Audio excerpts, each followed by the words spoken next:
right. Good afternoon, good evening, good morning for some of you.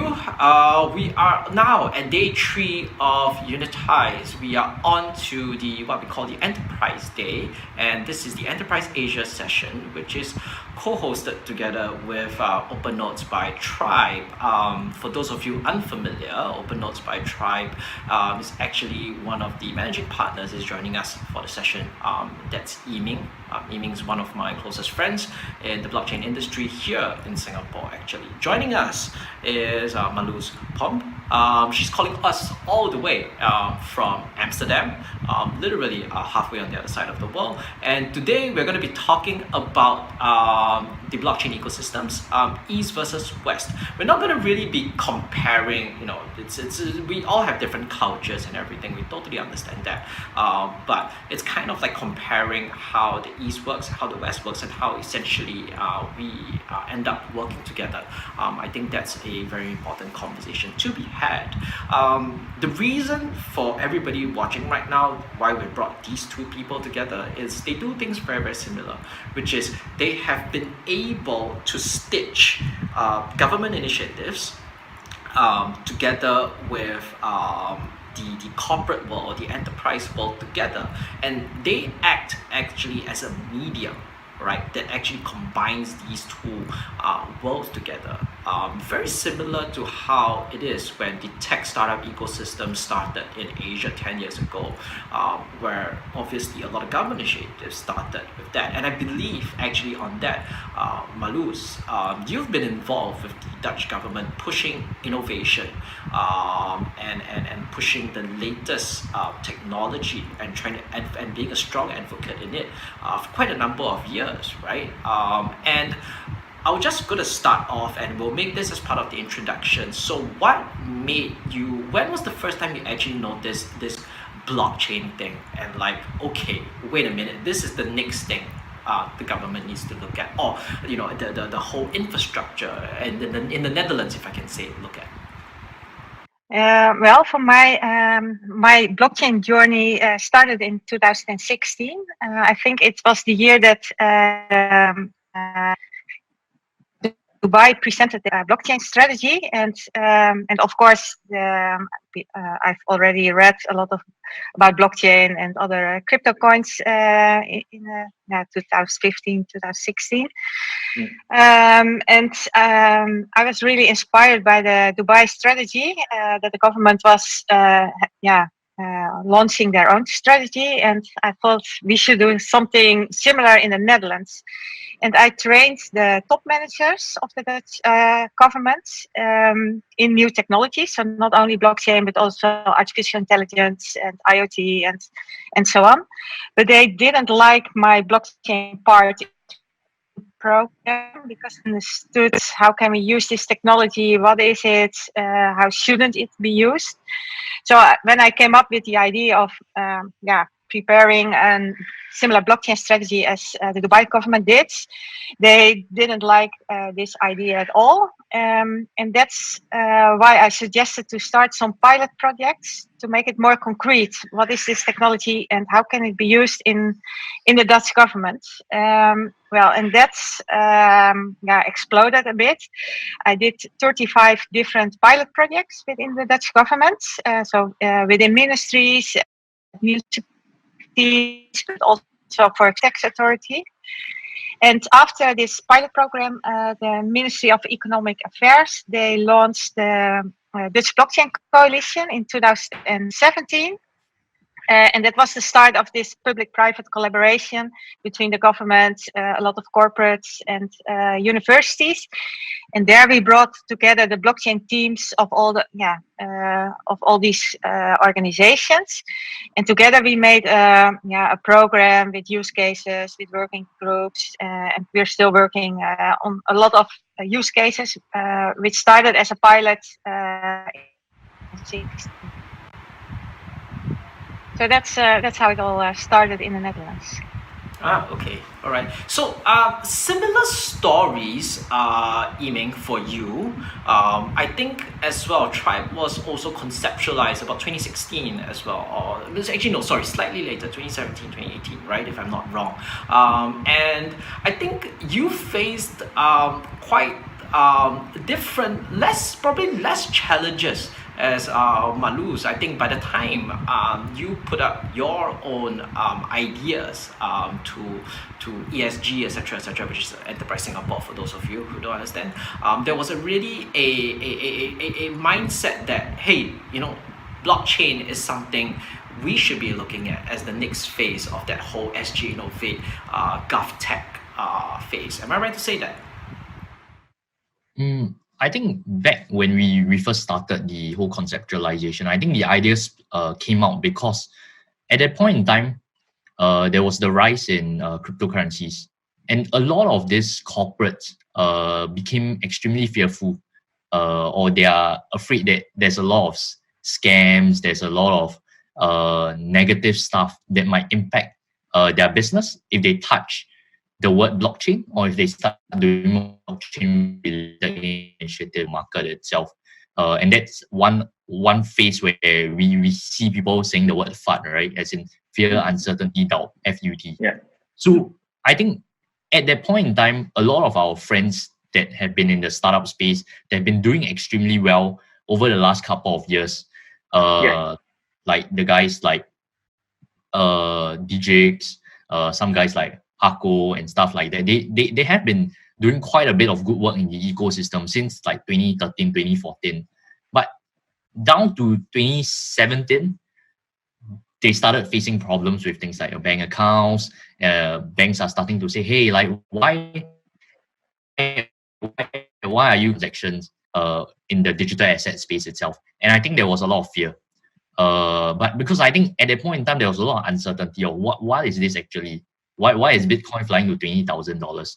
So I think that whole narrative itself was just non-positive. But how we look at blockchain is that, hey, isn't blockchain just another technology like AI, like machine learning, like so on and so forth, this sort of frontier technologies itself that people are using. And blockchain has been in existence for quite a number of years already. It's just that only recently, over the last few years, it picked up because of this entire wave itself. So why are we looking at technologies from a speculative angle, but not looking only from something that can generate more digitalization, push to make things more efficient, to make things more secure, which are more enterprise-driven use cases? And we wanted to help more enterprises and startups to demonstrate what they have to offer. Because some startups, they don't exactly deal with cryptocurrencies or anything that's seen in a negative light by corporates itself.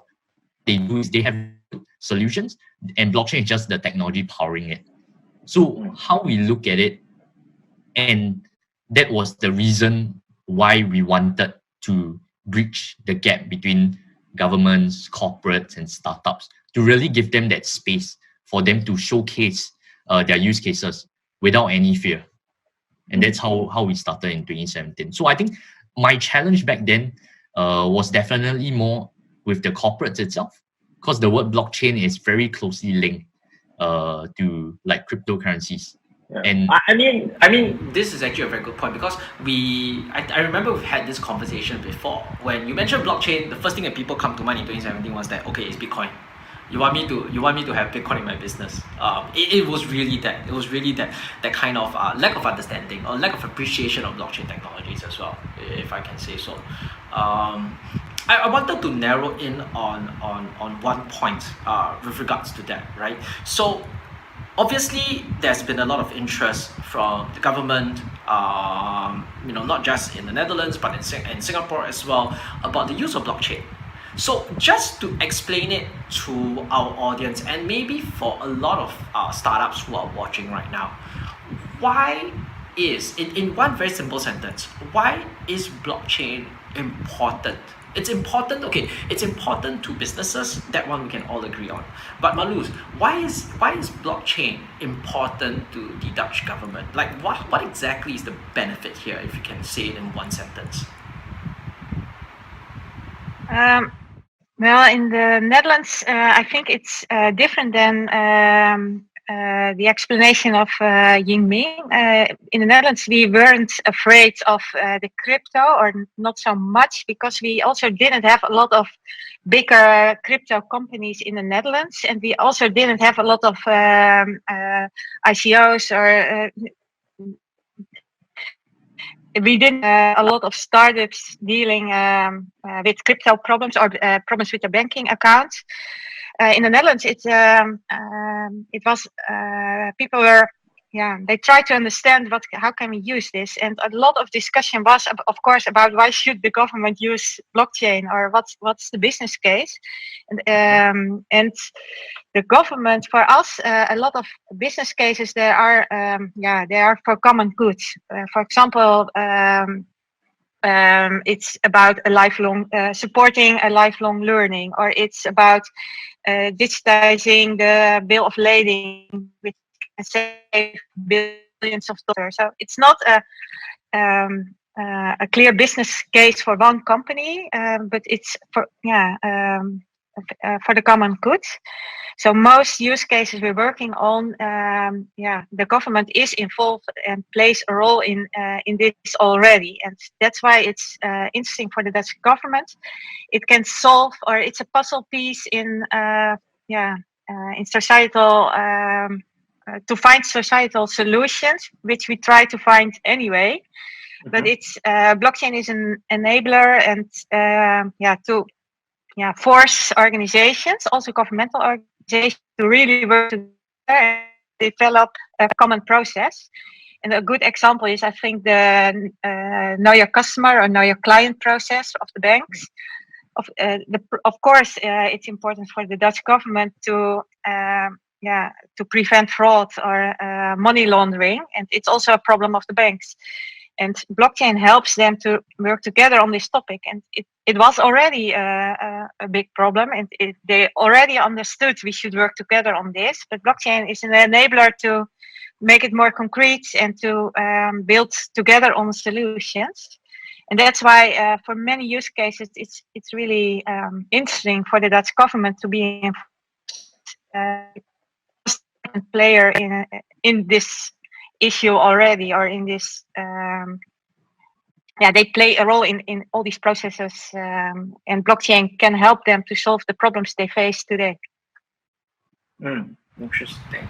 Would you think it's the same approach, Yiming, that Tribe is taking?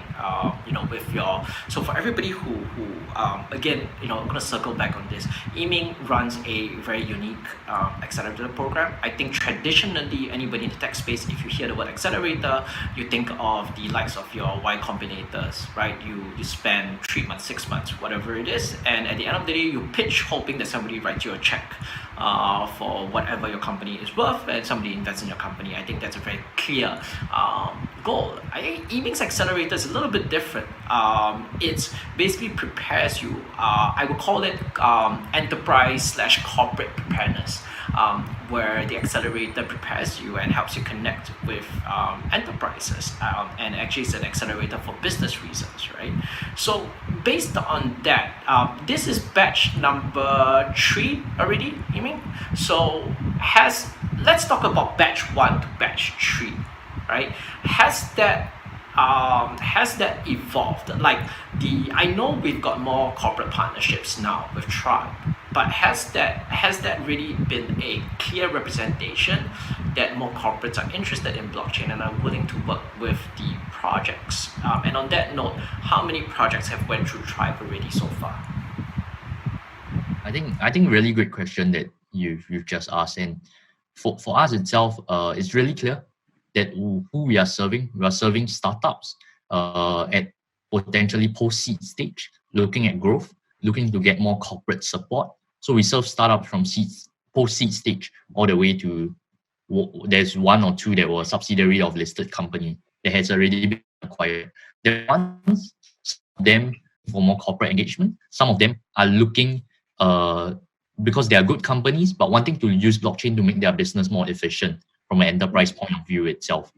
So till today, since the start of Tribe, It's with Accelerator about 29 companies, and we'll do the next batch in August itself. So now it's coming to the end of the third batch. So we've done 29 companies.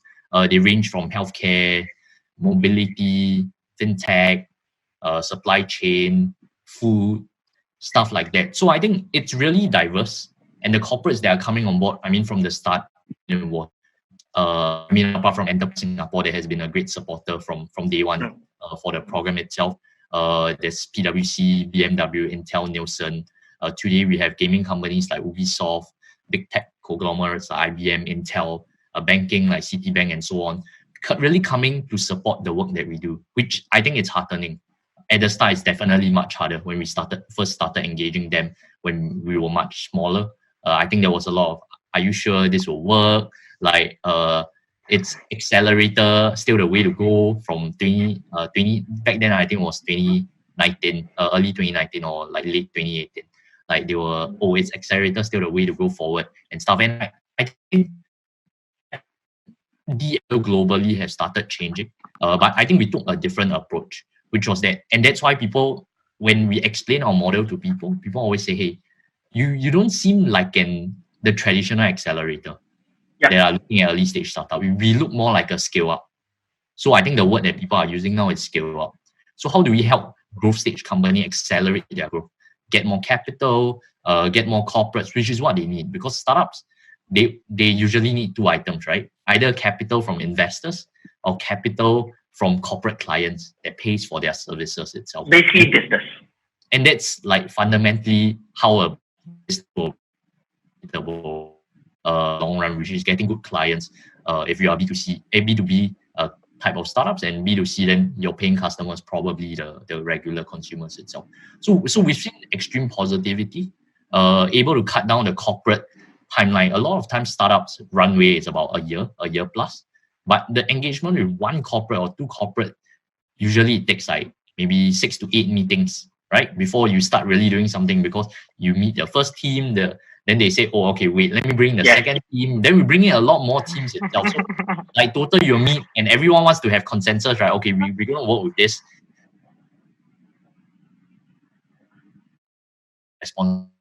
This is the startup that we've chosen. So the process takes about 6 months on average itself. And the fastest, usually before the program was structured, was about 4 months. So that takes up like the entire runway of the startup by about 30%, 25 to 30%, which is a very long time. And if it stretches even longer, 6 to 8 months, that's probably half the runway or even more. I mean, let's be honest lah. Some like that. I think that's always the risk, right? Like a startup, 6 months to close a deal. No matter how big the deal is, does the startup even have the cash flow to survive 6 months as well? I think that's always going to be a challenge as well.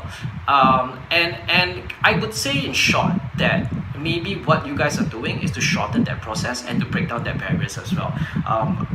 Like it or not, I think there's one thing that's very apparent, especially in Asia, is the need for a verified middleman in a way, and I think that's what you guys are trying to achieve as well.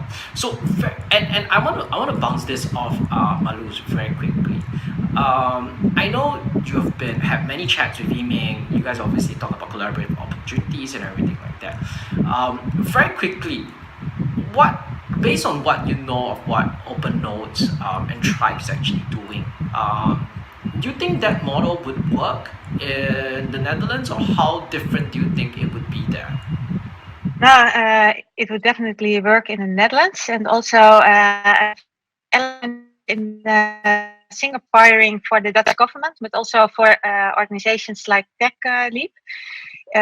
In the previous years, we were focused on building a startup ecosystem, and for what we've seen in Singapore was we should focus more on several scale-ups and help them to increase faster, and that's something we've seen at OpenNodes and Tribe. And another thing, with an eye-opener for us, the Singaporean government is really involved, but also invest actively in blockchain companies, and that's something we're not used to in the Netherlands. But I think the COVID-19 crisis is changing this a bit because it's creating an extra awareness in the Netherlands, but also in Europe, that we want to keep a number of critical technologies or critical companies in-house, or at least in Europe. And last week, the government has invested in a company in smart photonics, and it was in all the newspapers because we are not used to these investments. And I think the Dutch government and also the Dutch blockchain ecosystem, for them it was an eye opener when they visited Singapore last November. We try to learn, and some elements I think they would really work in the Netherlands as well, and that's also why we're really interested in this collaboration with Singapore, because I think it's really helpful to exchange these approaches with each other. And something I think what we can bring to Singapore is the collaboration between the governments, corporates, and universities. Some things in the Netherlands go a bit slower, but it's really when we built the solution, it's really adopted.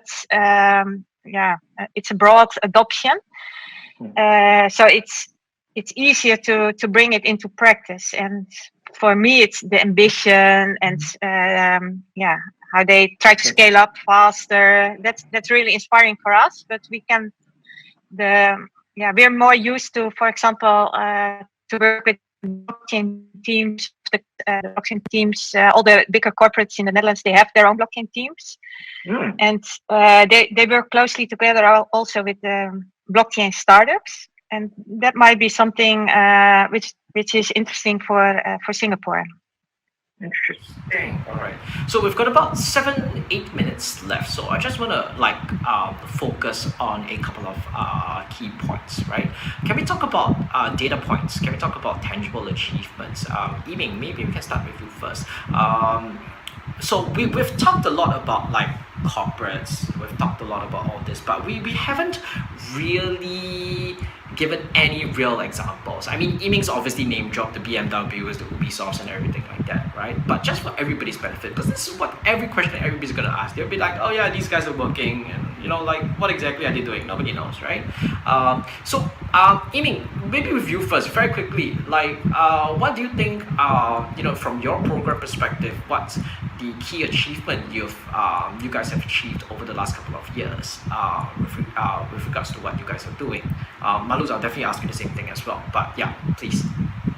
So since we first started, we've grown our corporate partnerships from, corporate supporting us from 3 companies. To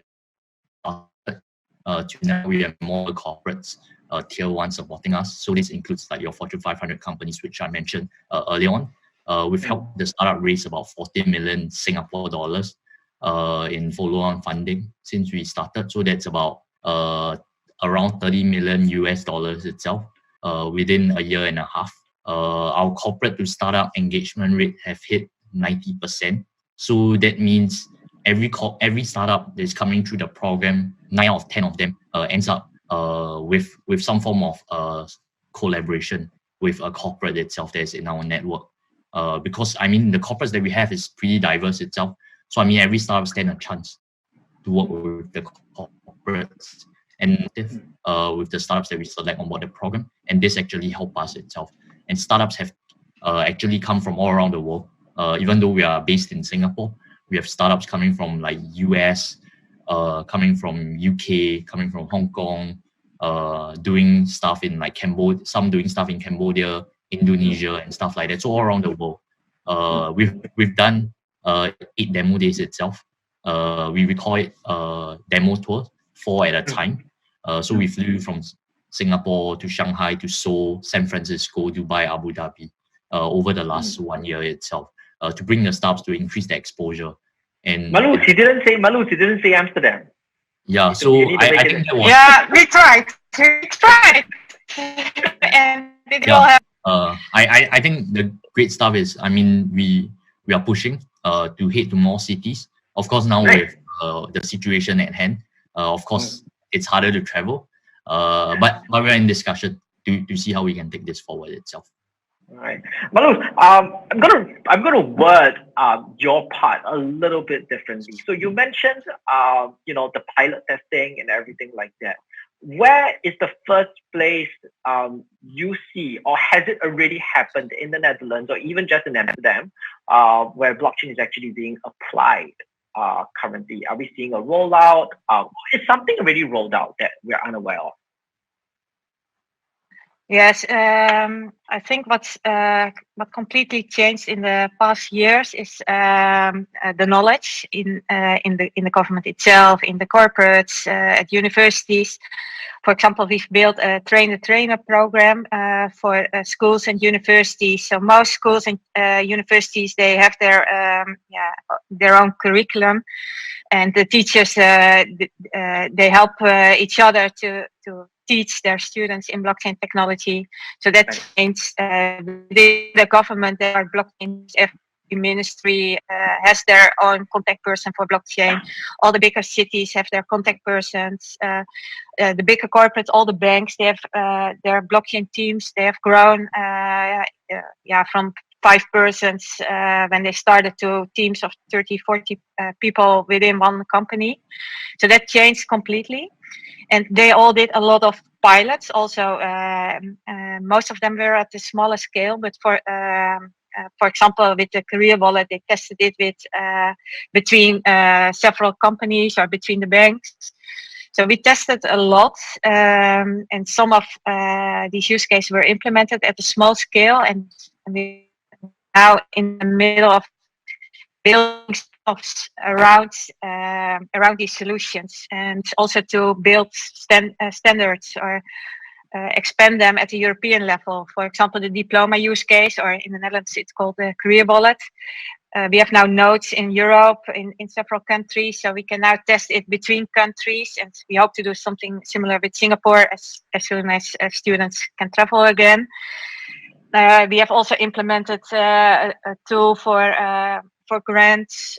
We have some energy in the energy sector. We have some working use cases, but they all have to they have to scale up, and we're in the middle. And then you need to build new companies, new spin-offs with many stakeholders, and that's a complex process. And with most use cases, we're in the middle of this, and so we can learn from each other how to deal with these issues, legal issues. It's also about the code itself. So a lot of agreements in these new spin-offs or new consortia. But we're in the middle of this, and I think it's we need to do our homework on this to implement it at a larger scale. So it's not the most exciting part of the job.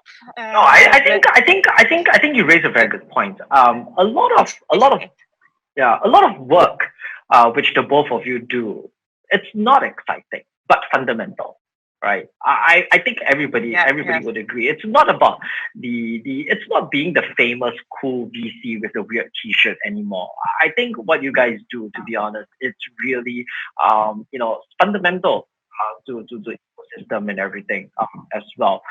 We have about 60 seconds left, so very quickly, both to Yiming and Malus, 3 years from now, just very in a very short 10 words, 3 years from now, where is Tribe gonna be? Is it still gonna be in the blockchain space, or is it gonna expand and evolve into something else? I think definitely the focus is heavily on blockchain. That's where we are heading towards. We definitely see more collaboration with corporates and trying to really anchor down more leading projects globally into Southeast Asia, into Singapore, and work with global players or governments like the Dutch government, the Dubai government, and stuff like that across the globe.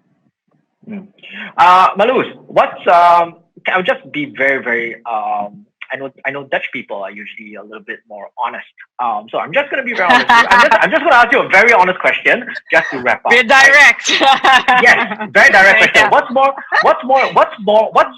to you, where does your passion? Do you think your passion of what you're doing with blockchain to collaborate with more countries like Singapore in Asia versus the rest of the EU?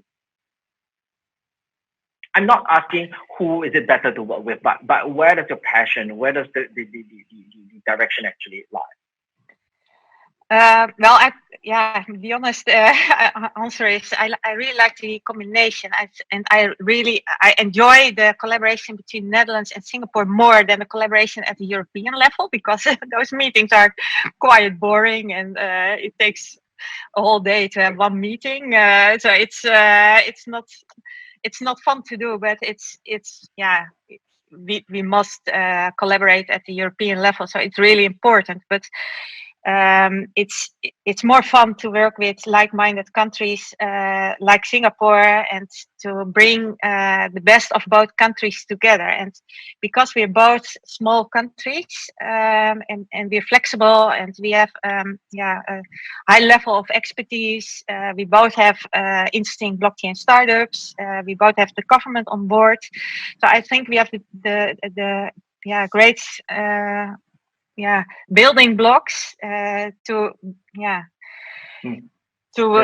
work on some really ambitious projects, and maybe to set world standards for several sectors. So I really enjoy this collaboration, but of course, I'm also convinced that the collaboration at the European level is also really important, because for example, Singapore, it would be terrible if they have to work together with all European countries separate, for example, to implement a diploma use case or some logistic examples. It would take years to implement international use cases. So that's why you have to work on both collaborations.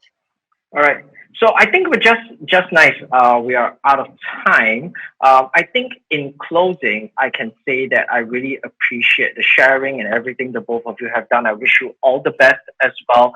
Yiming and obviously Maluz, I hope to see you guys soon in better times, obviously. And I think on behalf of the entire blockchain ecosystem, we appreciate what you guys are doing. And for everybody watching, you can find, if you want to connect to Singapore and Netherlands, go, if you're in Brella, go under speakers. You can find them. The details are there. Get in touch with them. I think if you're really passionate and you really want to understand blockchain from a business perspective, talk to them. Right? They're not going to be able to sell you altcoins and everything like that. But like if you really want to do something in the blockchain space and you own something in the blockchain space, you should definitely talk to the both of them. You can find them there. With that, thank you very much to the both of you. It's been a pleasure once again. Thank you. Thank you for the time. All right, man. Thank you, guys. Bye bye. See you guys soon. Bye.